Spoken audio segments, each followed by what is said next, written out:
136th birthday was on May 13th, 136 years ago. I just happened to notice that this morning. Trivia question of the day. All by way of saying that we're honoring, that Google is honoring, the world is honoring, an individual who has saved millions of lives through this discovery.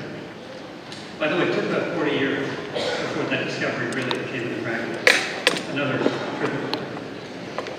So, over the last 4 years, we've received a lot of advice, most of which I'm sure you will not remember. So I thought today I would offer you one additional piece, but one that is very easy to keep in mind. Stay hip. That's it. H-I-P. I didn't make this up, by the way. The H is for humility, a willingness to learn from anyone, at any time, in any venue.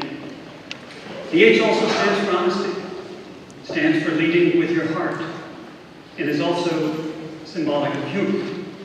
Learn to laugh, especially at yourself, for laughter is indeed the best medicine. The H is also for healing. You will rarely cure, but you can always heal. The I is for imagination and intellectual curiosity. Connect the dots, as Steve Jobs would say, to come up with new solutions leading to innovation and impact. In case you're wondering, you should recall the Emory School of Medicine logo: imagination, innovation, and impact. The P is for passion. Find what uniquely engages you, especially if it is also in the service of others. Combine passion with compassion, and you have a powerful duo. P also stands for pause. Every so often, take a moment to reflect in the midst of all your activities. P also stands for perspective. Encourage and respect differences. Well, in a nutshell, there you have it. Stay hip, stay in touch. Congratulations. It's now my great privilege to introduce this year's diploma ceremony speaker. Dr. Fadl Curry was born in Boston, Massachusetts, raised in Beirut, born into a family steeped in academic medicine. An academic biography is printed in the program for your review. In brief, Dr. Curry is a world-renowned scientist, clinician, and leader at MD Anderson Cancer Center at Emory University, and now is president of the American University of Beirut. His scientific and clinical work focuses on the etiology, prevention, and treatment of aerodigestive cancers. At Emory, he chaired our Department of Hematology and Oncology, helped lead meteoric rise of our Winship Cancer Institute, and served as Executive Associate Dean for Research in the School of Medicine. In 2015, he was inaugurated as the 16th President of the American University of Beirut. Before accepting this job as president, Dr. Curry was actively recruited to lead some of the world's largest cancer centers. Many in the academic circles questioned his move to AUB to lead a university in a region that was and continues to be in the midst of considerable conflict and disruption. The reason Dr. Curry returned to his home was clearly stated in his inaugural address that I encourage you to look up and read. He returned to Lebanon to lead a school that has stood as a light on the hill in the Middle East since the 19th century. In his inaugural address, Dr. Curry promised to test our purpose to make more abundant the lives of those who most need us. We are indeed privileged to have a person of great mind, great spirit, and great humanity speak to us today on this day of celebration. Ladies and gentlemen, Dr. Fadl Curry.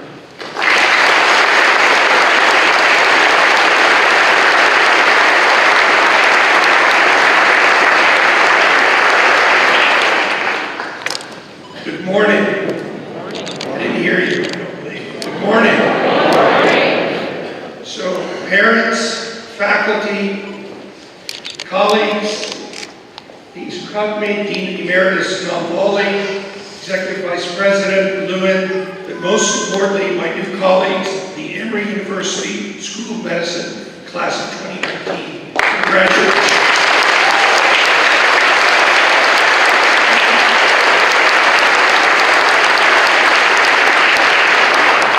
Congratulations on your graduation and welcome to one of the most noble professions of all, that of the practice of medicine. Physicians are a unique and rare breed, and as Emory medical students, soon to be former medical students and now alumni, you are on the time-honored path to become among the best and the brightest. Today you are filled with hope and conviction among the bulwarks of a community that prides itself not only on their intellect and application, but on their compassion. And you enter this now 165-year-old medical school convinced, and rightfully so, that you can change the world for the better. And with good reason. One of the finest universities in the world today, Emory has long been known for the caliber of its medical graduates. The forerunner of the school dates back to 1854, when the Georgia General Assembly chartered the Atlanta Medical College. Students attended the first session the following year, and in 1859, following a $15,000 appropriation from the state legislature, the first building was started, and it was erected at Butler and Armstrong Streets, a site you'll know well, near the site now occupied by the Grady Memorial Hospital. And the rest, as they say, is history, the very best kind of history. You've all earned your way to Emory, and you've worked very hard to earn your degrees. But you know you didn't get there alone. So please now turn to your parents, your husbands and wives, your siblings, your families, and friends, your loved ones. Turn now and salute them, because they are the folks who have been with you on the journey so far, and they'll be with you again.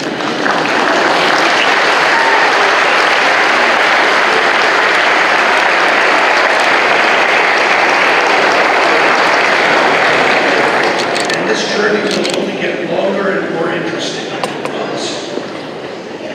Generation after generation before you, Emory medical graduates have served the less fortunate, built communities, made scientific discoveries, applied them, and perhaps most importantly, admirably educated the next generation and the one after that. From community physicians to physician educators, physician scientists, clinical investigators, Emory has run the gamut of major contributors in every field, from cardiovascular medicine, neuroscience, cancer, infectious disease, surgical disease, and so many other specialties. You are therefore stepping out into the wider world with your eyes wide open. You're well-trained, confident, coherent, and ready to further test your skills in the world of medical practice and research.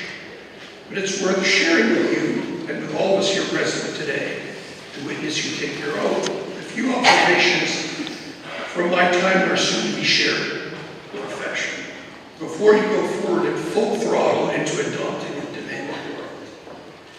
In the course of the next 15 minutes or so, I have some advice to share with our wonderful Emory students based on my 30 years in the profession. And I'd be shocked if in 15 years from any of you can remember one thing from your mental address. I sure can't. First, I want to share a little bit about my own background. After attending the American University of Beirut for a year, a magical university like this one, I transferred to Yale and I attended Columbia and trained in internal medicine at the Boston City Hospital. Then I did my fellowship in hemonc.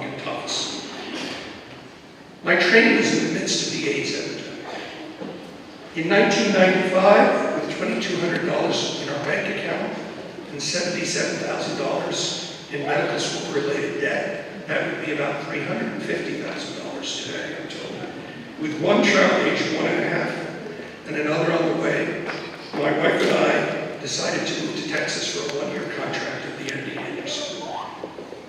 Most folks thought I was more insane then than they did when I went back to Beirut, because I declined offers from several East Coast institutions, including all the institutions that I had studied or trained at. I think it would prove to be the best decision I would ever make, short of convincing my wife to marry me. That took 5 years. This one took about 5 days. So I joined MD Anderson Cancer Center as an instructor in 1995. And those were some of the best years of my life until I moved to Emory in 2002 as a tenured professor of hematology and oncology. Here we worked on building a cancer practice, and there was really only one way to go it up. And at the risk of going off script and making my being blush, when I came here, I looked at the U.S. News and World Report, looking for Emory's name among cancer institutions. Sure enough, bottom on among the top 50. I called a college friend who was a senior editor at U.S. News and World Report. Not among the top 100, not even among the top 200 in cancer. And after that I said, so what's the good news? He said, well, we've only got one way to go, and that's up. And I'm proud to say the cancer program is very little thanks to me. It's now one of the top cancer programs in the world. I had the time of my life at this wonderful university, one to which I'll be forever indebted, and whose ties will long happily bind me. In 2015, as you heard, I left to become the president of the American University of Beirut, which is the oldest and finest American educational institution in the world. I've attended public and private hospitals, cared for more than 10,000 patients in my career. I've gotten a few grants and awards and missed a lot more than I've gotten, but I've enjoyed every part of the voyage, and you will enjoy every part of your voyage. One part I didn't realize how important that part was to me was taking care of patients dying of cancer and AIDS at the Boston City Hospital. Learning to cope with a limited therapeutic arsenal was probably the most important lesson I learned in my career. Almost everything good that's happened to me at MD Anderson and Emory at the American University of Beirut has flowed from my ability to truly care for patients, to learn from them, and to care for subsequent patients better than I was able to care for them. In my view, science and medicine and service, patient care and teaching are all fundamentally intertwined.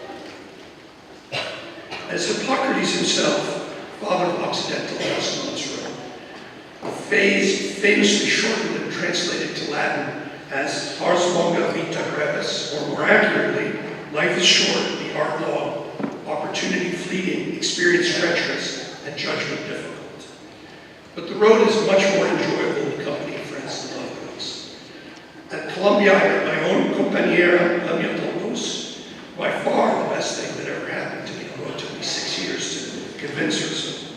She has been my best friend, my soulmate, my toughest critic, and my fiercest defender for 34 years now. Together, we raised 3 wonderful children in Atlanta, including our own son, Russia, who graduated from Emory College last spring.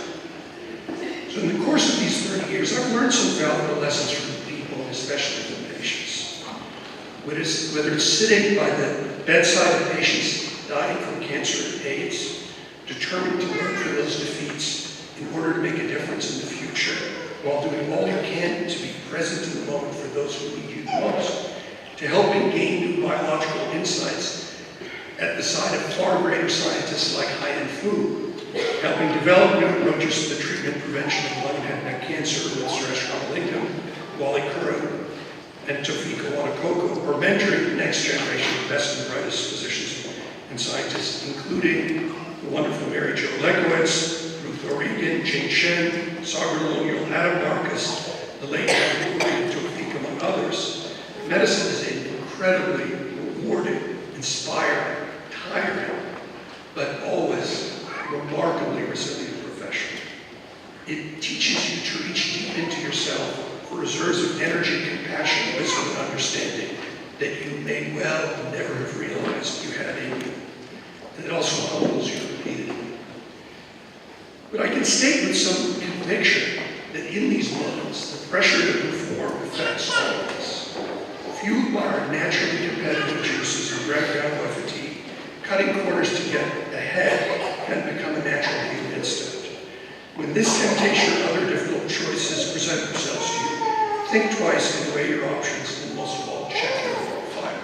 Whereas the great Greg Maddox, arguably the greatest Atlantic Braves pitcher ever said, under pressure, grow softer, not harder. Slow down. Your conscience and your desire to first do no harm should govern those difficult decisions in challenging times, but sometimes in difficult diseases like cancer and AIDS and neurosciences, you have to do good to do good, and those are the most difficult moments. So when you slow things down and break things into the components and consequences of your decisions for the patients, rather than speeding them up, wise decisions generally more frequently emerge. Therefore, you have to try at all times to remember that the physician-patient bond represents a river that flows both ways. Empathy and sagacity in patients from the physician, hope and trust in humanity from the patient. You will gain from the patient every bit as much as they gain from you.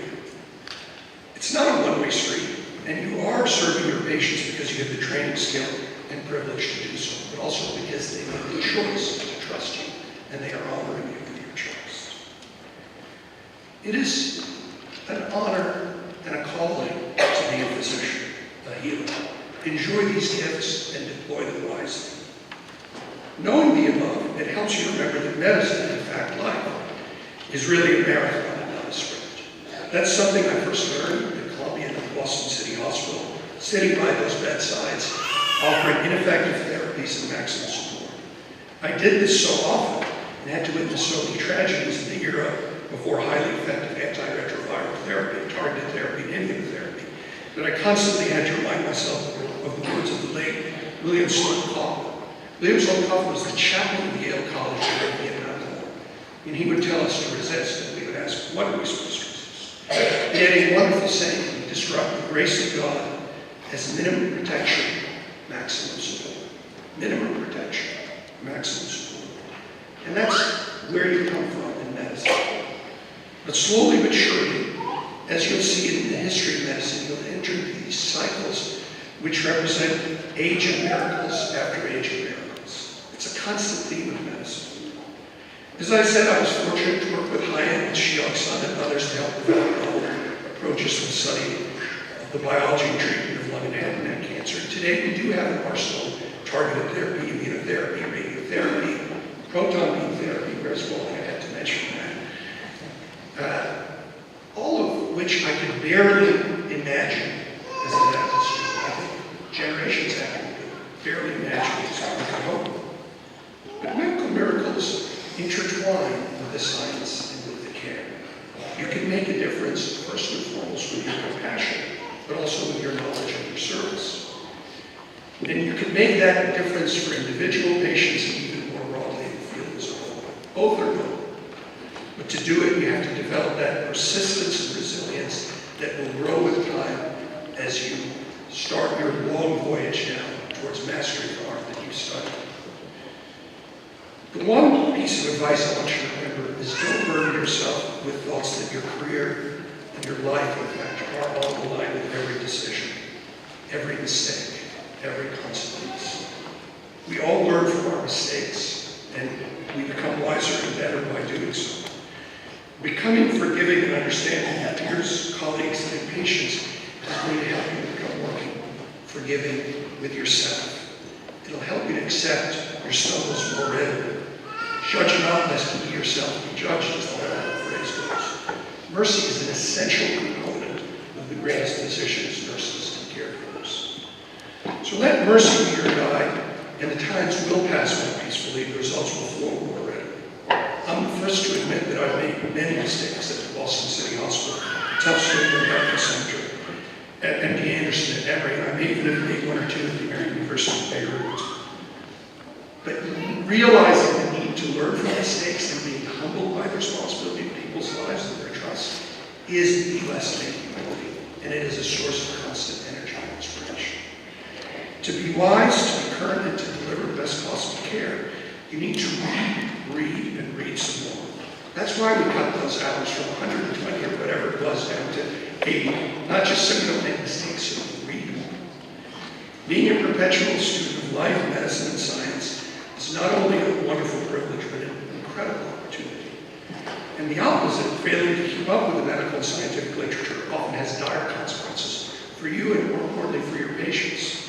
After all, as Sir William Osler, one of the fathers of modern medicine, once said, it is astonishing how little reading a doctor can practice medicine, but it's not astonishing how badly he can do it. But most of all is my great friend Billy Ewing, who has honored me with his friendship and his support. The Dean of Medical Education at Emory University said to me on so many different stressful occasions, just enjoy the journey. Enjoy the journey. Medicine is empowering, it's engaging, it's genuinely magical and enthralling. Don't rush, take your time. You're at the cusp of joining a matchless sisterhood and brotherhood. You're about an hour and a half away. Enjoy it. Not thanks to my speech. Savor every moment. We, everyone here in this room, us proud, and we look forward to welcoming you into the profession as our future colleagues. Don't ever forget that your very worst day is going to be considerably better than many of our patients' best days. And some of those patients are capable of great, great things. I want to read you a quote from one individual who's plagued with severe mental illness, low self-esteem, and severe depression. He was hospitalized many times. He had many physicians. But with the help of his physicians, particularly his last physicians, he strove to make something of himself. And he said, "What am I in the eyes of most people? A non-entity, an eccentric, or an unpleasant person. Somebody who has no position in society and will never have. In short, the lowest of the low." All right then, even if that were absolutely true, then I should one day like to show by my work what such an eccentric, such a nobody has in his heart. That is my ambition, based less on resentment than on love in spite of everything, based more on a feeling of serenity than on passion. Though I'm often in the depths of misery, there is still calmness, pure harmony and music inside me. I see paintings or drawings in the poorest cottages and the dirtiest corners, and my mind is driven towards these things with an irresistible momentum. I want to touch people with my heart. I want them to say, "He feels deeply, he feels tenderly." This man did not succeed during his life as an artist. He sold but one painting. But in 8 years, he produced hundreds of modern masterpieces, bequeathing the lion's share of them to one Paul Ferdinand Geshe, the physician who helped him over the last 10 weeks of his life, along with his own brother, to survive, to make many of these masterpieces, and to once more re-engage with his art. And the doctor bequeathed this remarkable collection to the French Academy, still the most priceless gift of the greatest modern artist of all. That patient, that artist, that desperate, unsuccessful, tortured soul, as many of you may have recognized, was Vincent Van Gogh. Vincent Van Gogh is what it's say in the U.S. And his physician had no miracle to share with him, no treatment that was effective, a diagnosis that was endless. The one thing that he shared was his patience, his compassion, and his understanding. So go in peace, my younger sisters and brothers. Never forget your power and your responsibility and your wisdom could help the next great artist, great genius, or just the next great sufferer to find a little more peace in their lives. You live in a current age of miracles, following many other such ages of miracles. These ages will come and go, but the need for physicians with real wisdom, judgment, diligence, and compassion will forever endure. Congratulations, and go forth to make more miracles and to share.